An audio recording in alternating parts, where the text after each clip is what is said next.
Muito obrigado. Os meus cumprimentos ao Sr. Presidente do Tribunal de Contas Europeu.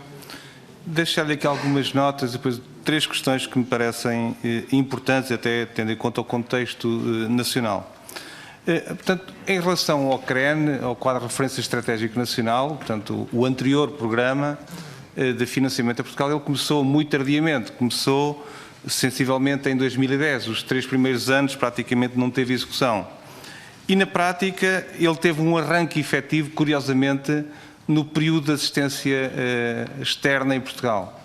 Ou seja, os anos em que o CREN avança, efetivamente, coincide precisamente no período da Troika, do período em que Portugal está, efetivamente, a beneficiar de do apoio externo.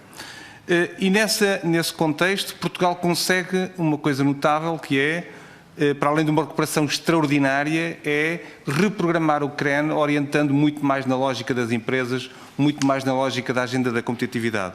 Esse parece-me um aspecto relevante que foi decisivo também para os resultados que nós obtivemos no âmbito dos últimos anos.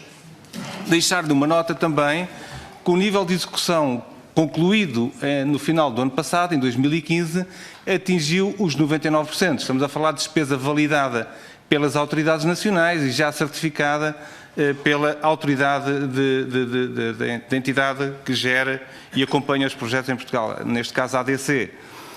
E com a garantia de um overbooking que dá plena execução dos fundos comunitários, que é outro aspecto determinante na boa prática, digamos assim, que Portugal tem exercido. Mas já não estamos a aguardar até o encerramento final de 2017, mas nesta etapa já estamos com este processo concluído. E isto parece-me determinante, até porque nesta fase, neste período, Portugal teve em simultâneo a preparação do Portugal 2020, foi o 4º país a assinar o acordo de parceria e, aliás, curiosamente, foi o primeiro país a apresentar despesa a Bruxelas nesta nova fase. Portanto, um país que é o primeiro a apresentar não pode ir atrasado de maneira nenhuma. E aqui se centrava um pouco nas questões. A agenda da competitividade, nesta nova programação, e foi referido aqui, representa cerca de 50% dos fundos comunitários. Portanto, há uma aposta clara nas empresas, na economia real. É esta a perspectiva portuguesa. E nestes 50%, há quem reclame que alguns fundos deveriam ser aplicados, nomeadamente em organismos públicos. E há quem avance mesmo com necessidade de uma reprogramação do Portugal 2020.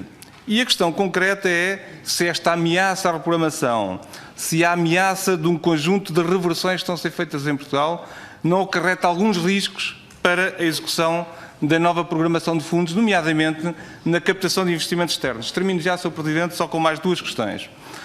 A segunda questão tem a ver com um aspecto que me parece também determinante, que é, para além desta matéria de execução, qual é a leitura que o Tribunal de Contas Europeu faz sobre a execução e sobre a eficácia da execução dos fundos portugueses, nomeadamente naquilo que é validação e certificação de despesa. Por último, há aqui uma questão que é muito importante, que tem a ver com o Plano 100 executado pelo atual Governo.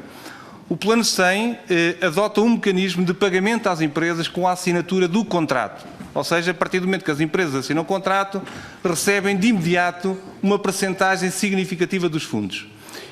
A minha pergunta muito concreta e muito objetiva, e é preciso ter esta percepção deste importante organismo europeu, é se o nível de risco não fica altamente assumido e se os contribuintes e se o Orçamento de Estado português não deve prever um nível de risco sobre esta matéria. Muito obrigado.